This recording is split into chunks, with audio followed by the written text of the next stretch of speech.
Bom dia a todos. Bem-vindos à apresentação dos resultados financeiros do terceiro trimestre de 2024 da Infracommerce. Good morning. For those who would like to listen this call in English, please press the translation button. Sou Matias Michaelsen, atual CFO da Infracommerce. Hoje estão aqui comigo Bruno Vasques, o novo CFO, que assumirá minha posição na próxima semana, Mariano Oriozabala, nosso novo CEO, Luiz Pavão, General Manager do Brasil, e Ivan Murias, que passou a liderar o Conselho de Administração conforme anunciado no mês passado em Fato Relevante. Antes de começarmos, gostaria de informar que a apresentação de hoje, juntamente com todos os materiais de apoio, já estão disponíveis em nosso site de relação com investidores. Ressalto que esse conteúdo pode conter declarações prospectivas, baseadas nas expectativas e projeções atuais da administração da companhia. Além disso, alguns dados não seguem o padrão IFRS e, portanto, não devem ser analisados isoladamente. Recomendo que consultem o material completo no nosso site para uma visão mais ampla e detalhada da empresa. É importante destacar que as declarações feitas nesse call estão sujeitas a riscos e incertezas que não representam garantia de resultados futuros. Pedimos que levem isso em consideração, assim como outras informações disponíveis ao avaliar o desempenho financeiro da empresa. Por favor, envie suas perguntas pelo chat. No final do call, teremos um momento dedicado a responder a elas, em ordens de recebimento. Agradecemos pela atenção e colaboração de todos. Agora, vamos dar início à análise de nossos resultados. Com a palavra, Mariano. Bom dia a todos y obrigado por participar de nuestro call de resultados. Como o Iván mencionó, no último call de mercado, o tercer trimestre foi de grandes desafíos. Y hoy vamos a focar no apenas nos resultados, mas principalmente las acciones que a compañía vem tomando para estabilizar sus operaciones. Nos últimos meses, hicimos algunos anuncios importantes. Eu gostaria de autorizar nossos investidores sobre o status dessas iniciativas. Primeiro, vamos a falar sobre a reestruturação de nossas dívidas. Conforme anunciamos, fechamos um acordo vinculante com nossos principais credores, contemplando aproximadamente 670 milhões em dívidas, o que representa cerca de 85% da dívida total da companhia. Explicaremos o plano em mais detalhes adiante. Além disso, garantimos um aporte de até 70 milhões para reforçar a caixa para garantir a implementação do turnaround. No âmbito da reestruturação operacional, estamos finalizando a optimização do portfólio de clientes em conjunto com o redimensionamento das despesas como a realidade da companhia. Nossas principais ações têm como foco a implementação de processos mais eficientes nas áreas de logística e armazenagem, além da diminuição das despesas indiretas. No próximo trimestre, iremos apresentar melhorias significativas nos níveis de despesas e custos como as ações já implementadas. Nossa meta é estabilizar o consumo de caixa no primeiro semestre do próximo ano na operação brasileira. No curto prazo, temos a data mais importante do mercado pela frente e estamos otimistas com o desempenho inicial de nossa Black Friday, sobre o qual compartilharemos dados atualizados no início de dezembro. Até lá, ainda temos algumas etapas a concluir para finalizar o processo de reestruturação. Fico feliz de estar aqui liderando a companhia para essa nova fase e gostaria de agradecer a oportunidade que me foi dada como novo líder da empresa. Agora passo a palavra para nosso CFO e diretor de Relações com Investidores, Matias, que irá detalhar os resultados do trimestre. Obrigado, Mariano. No último trimestre, a performance consolidada da receita seguiu uma tendência semelhante ao trimestre anterior, com efeito relevante no mix de entidades de negócio. No Brasil, tivemos uma queda de receita de 37% no trimestre e 36% no acumulado do ano, excluindo os efeitos de receitas de antecipação de recebíveis. Em grande parte, devido também à saída de clientes no final de 2023 e a otimização do portfólio de clientes, visando melhorar nossa margem bruta. Na América Latina, continuamos a enfrentar os impactos da hiperinflação, variação cambial e com um crescimento orgânico consistente.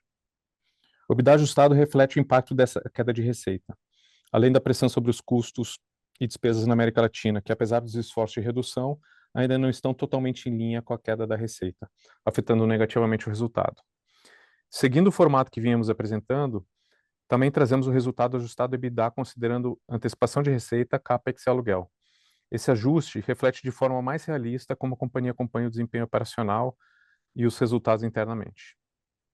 Indo para o resultado do Brasil, o terceiro trimestre já reflete a otimização do portfólio de clientes, como mencionado pelo Mariano, além do impacto contínuo da saída de clientes no final de 2023. Um efeito adicional foi a mudança no contrato com um de nossos principais clientes, que anteriormente gerava receita por antecipação de recebíveis. Essa alteração reduziu a receita, mas trouxe impacto positivo na despesa financeira. Esse efeito não se repetirá nos próximos trimestres e, para fins de comparação e transparência, ajustaremos os números no histórico nesse formato apresentado. O trimestre também foi marcado pela saída de clientes ainda em descompasso com a redução das despesas e com altos custos de saídas dos contratos renegociados ao longo do trimestre. A partir do primeiro trimestre de 2025, veremos o impacto mais completo das medidas de redução, uma vez que muitos contratos renegociados possuem cláusulas de aviso prévio e outros impactos que se estenderão até o primeiro semestre do próximo ano. Para ilustrar, nossa despesa em folha no SG&A caiu em 12 milhões em comparação ao mesmo trimestre de 2023, enquanto que o custo total reduziu cerca de 14 milhões.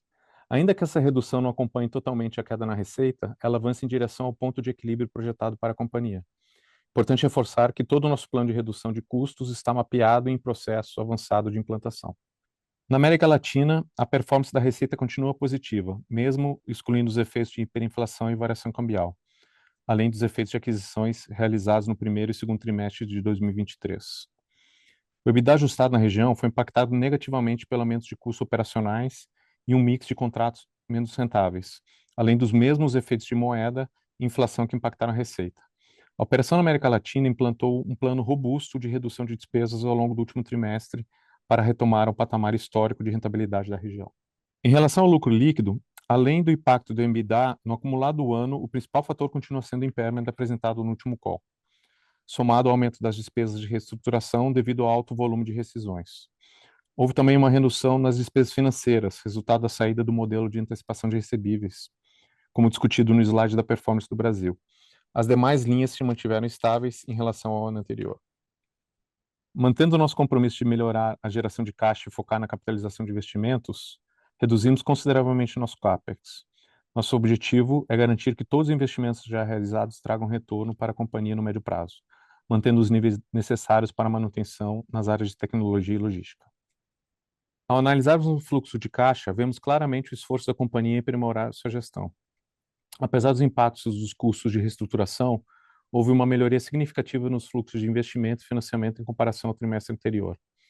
A reestruturação do calendário de dívidas e a redução nos investimentos permitiram um consumo aproximado de 20 milhões no caixa, comparado a 98 milhões no trimestre anterior. Além disso, no fluxo de investimentos não tivemos mais o impacto de aquisições que tivemos no primeiro e segundo trimestre. Indo para o próximo slide, aqui está a estrutura atual de nossas dívidas. Porém, conforme já anunciamos, assinamos um acordo de reestruturação que irei detalhar no próximo slide. A companhia obteve sucesso na reestruturação da dívida com os nossos principais credores financeiros. Esta reestruturação envolveu um montante total aproximado de 670 milhões, o que representa 85% do endividamento da companhia na data base de 2 de setembro. Para facilitar este processo, criamos um veículo de administração independente, conhecido como NILCO. Essa entidade emitirá debêntures que nossos credores irão subscrever, integrando suas dívidas a essa estrutura. Assim, a NILCO se tornará a única credora da companhia. Como parte desse processo, a companhia irá amortizar 420 milhões das dívidas mediante a transferência de todas as suas ações da New Retail, uma subsidiária que representa 83,6% do seu capital social para a Nilco. Essa estrutura visa consolidar os passivos e permitir uma amortização de 420 milhões mediante dação em pagamento. O saldo remanescente das dívidas, estimado em cerca de 220 milhões, será alocado pela Nilco para subscrição e integralização de debêntures privadas emitidas pela companhia. Essas debêntures serão obrigatoriamente conversíveis em ações ordinárias de emissão da companhia até a data de seu vencimento, que será de 5 anos a partir da data de emissão. Após a conversão, as debêntures serão canceladas. Além disso, poderá ser emitido um bônus de subscrição como vantagem adicional aos subscritores das debêntures, em termos e condições a serem acordados oportunamente. A criação da NILCO é mais do que uma reestruturação imediata da dívida. Ela estabelece uma base para uma estrutura de capital mais sólida, com a possibilidade de conversão de dívidas em ações, aliviando nossa alavancagem ao longo dos próximos anos e posicionando nossas dívidas no longo prazo. Adicionalmente, conforme previsto no acordo de reestruturação, a companhia contratará um novo recurso com a Geribá, no valor de até 70 milhões, a ser desembolsado em até 3 tranches. A primeira tranche de 15 milhões já foi liberada e estamos trabalhando para a liberação da segunda tranche de 35 milhões. É importante ressaltar que o acordo prevê condições precedentes e suspensivas. Algumas etapas somente se tornarão eficazes e produzirão seus devidos efeitos após a verificação integral e definitiva dessas condições pelos envolvidos. O prazo para essas verificações é até 28 de dezembro, com a possibilidade de renovação por mais 30 dias, caso necessário. Antes de abrirmos a perguntas, irei passar a palavra para Mariano, que irá fazer o fechamento. Com você, Mariano. Obrigado, Matias. Durante o terceiro trimestre, avançamos de forma significativa na execução de nossa estratégia que foi apresentada no último call. Estamos na etapa final de reestruturação do capital, com foco em manter o caixa sob controle e simplificar a operação, reduzindo despesas e optimizando processos internos para ganhar eficiência. Esse esforço visa alinhar nossos custos e despesas ao novo porte da companhia, criando uma estrutura mais leve e competitiva. Estamos confiantes de que já ultrapassamos o ponto crítico no processo de turnaround, garantindo a continuidade operacional da empresa e os ajustes realizados direcionarão a companhia para um caminho mais sólido e sustentável no curto prazo. Além disso, estamos aplicando práticas de benchmarking que mostraram bem-sucedidos em nossa operação na América Latina, especialmente no que diz respeito de gestão de custos. Essa experiência regional tem sido essencial para aprimorar nossa estratégia e implementar melhorias operacionais de forma ágil e eficaz. Nosso plano não só fortalece nossa estrutura financeira, mas também cria uma base sólida para que possamos crescer de forma mais saudável e equilibrada no futuro. Seguiremos monitorando rigorosamente nosso desempenho e adaptando nossa estratégia para que possamos manter a estabilidade financeira e operacional da companhia em um horizonte de longo prazo. Agradeço a todos pela atenção e pela confiança em nosso processo de transformação. Estou à disposição de vocês para responder as perguntas e discutir os próximos passos da companhia juntamente com o resto do time. Obrigado. Temos 3 perguntas vindas da MSX, nas pessoas de Alex André e Marco Saravalli, e que também endereçam outras questões aqui trazidas parecidas. Primeira pergunta: como fica a estrutura Brasil e Latam após a dação de pagamento que foi comentada? Matias, atual CFO, falando. Conforme a gente divulgou em fato relevante, societariamente falando, as ações elas são trocadas pela dação de pagamento e a estrutura que fica no final são 2 empresas separadas societariamente, por mais que tenha toda a sinergia operacional sob a liderança do Mariano nas 2 empresas. Uma vez concluído todo o processo, que ainda existe uma série de condições precedentes para acontecer, e vai demorar ainda pelo menos alguns meses para terminar de ser desenvolvido. Segunda pergunta: poderiam dar exemplos de sinergias entre Brasil e Latam que irão trazer economias e eficiência que foram comentados? Oi, bom dia, gente. Aqui fala Mariano, CEO da companhia. A gente está trabalhando hoje num benchmarking entre o que acontece no Latam e o que acontece no Brasil. A gente está olhando todos os pontos de melhoria que a gente pode implementar aqui no Brasil e fazendo as sinergias de time com know-how e trazer as boas práticas que a gente fazia no Latinoamérica para tocar o Brasil. A gente está hoje olhando temas de tecnologia, principalmente, que é os pontos mais importantes que a gente pode encontrar sinergias. A próxima pergunta: qual a expectativa da empresa de passar a gerar caixa operacional? Como a gente falou ao longo do call, né, e o trabalho que vem sendo desenvolvido desde o início do processo de reestruturação, que começou ali por abril e maio, o nosso principal objetivo ele é a geração de caixa operacional positiva, né? A gente vem fazendo uma série de reestruturações nos nossos custos e nas nossas despesas, como vocês podem ver, porém o efeito delas ainda demora um pouco para terminar de acontecer, porque você tem uma série de contratos que eles tem um prazo de saída, ou eventualmente uma multa de saída, e que eles estão terminando ainda tem alguns meses para que isso termine de acontecer.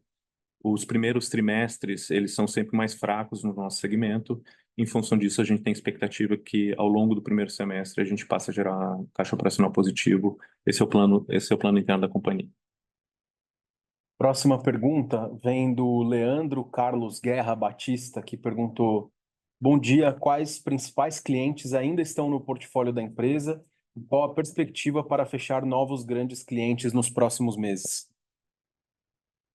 A gente continua com uma série de clientes importantes, como a Hypera, a Mondelez, Swarovski, Grupo Veste, uma série de outros, né, que vocês podem ver no nosso site.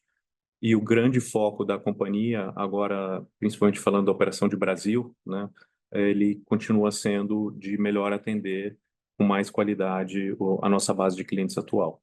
Por mais que a gente tenha uma lista grande, né, que a gente divulga para o mercado de potenciais clientes, o foco agora tem sido na manutenção e principalmente na manutenção do atendimento e da margem desses clientes atuais. A próxima pergunta vem do senhor Paulo Grabowski. Os acionistas minoritários terão participação na Nilco, formada pela parte da empresa que vai bem, entre parênteses, Latam? Eu acho que é muito parecido, talvez, com a primeira pergunta, né? A gente, terminando de fazer a estruturação, que ainda tem uma série de passos para acontecer, a estrutura é aquela que eu apresentei no slide que está disponível no site.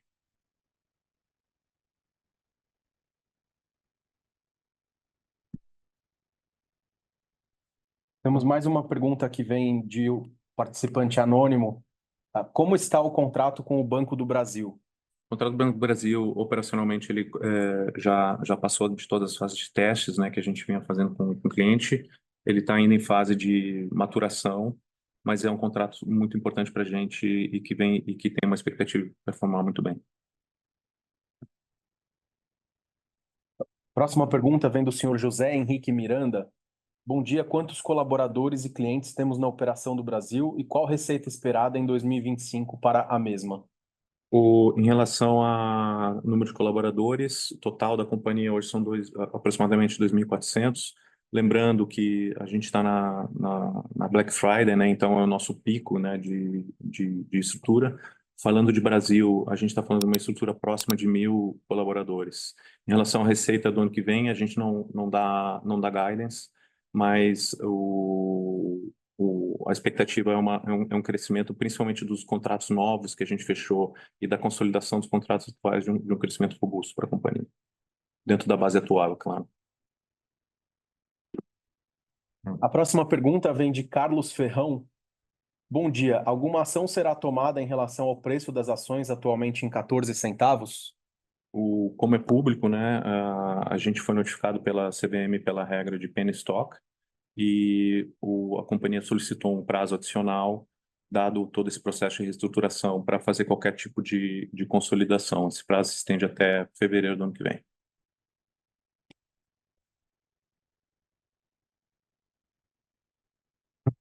A próxima pergunta vem do senhor Fabrício Martins. Gostaria de uma explicação detalhada sobre os principais investimentos em tecnologia e pessoal que a empresa está realizando ou planejando. Em quais áreas específicas estão concentrados os aportes e qual o retorno esperado desses investimentos? A gente está fazendo investimentos na área de operações, principalmente para a automatização de todo nosso fulfillment. Nosso objetivo é fazer nossa operação mais escalável e, obviamente, entregar um serviço menor custo para nossas marcas e fazer bom margem dentro da casa. Todo nuestro foco está feito en melhorar nuestra operação e continuar melhorando também tudo que tem que ver com a conversão e a persuasão dentro do site que a gente opera. Uma próxima pergunta que vem do senhor Paulo Grabowski. O que o novo CEO tem a dizer para nós minoritários? Gente, eu tenho para dizer para você que eu tenho meu compromisso de trabalhar muito duro durante todo este processo e fazer que as coisas aconteçam. A gente está aqui para trazer mais de 20 anos de experiência no e-commerce em toda a Latinoamérica e a gente vai fazer os esforços possíveis para trocar e virar a Brasil como um país que dê caixa positiva. Meu primeiro objetivo é lograr essa meta e com essa meta cumprida, a gente acha que todo mundo vai encontrar um novo futuro e a gente depois se enfoca nos próximos passos. Mas agora, o esforço maior é mudar de uma companhia que queima caixa a uma companhia que genera caixa. Esse é o primeiro trabalho que tem que ser feito e para isso a gente tem que arrumar a casa, a gente tem que adaptar o tamanho da companhia à nova situação, tá? Esse é o trabalho que vai ser feito nos próximos 3 meses. A gente, há 30 dias que tocou a companhia, a gente tem um compromisso de fazer as coisas acontecer, como falou Matias, no segundo trimestre do ano que vem, nosso foco é deixar de queimar caixa.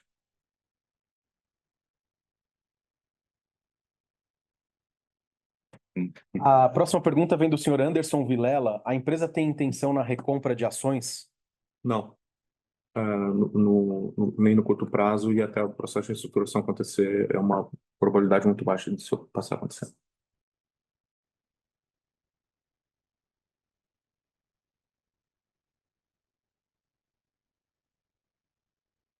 Bom, não havendo novas perguntas, encerramos então a sessão de perguntas e respostas, deixando ainda a administração da companhia à disposição por todos os canais de comunicação de RI. Um bom dia a todos.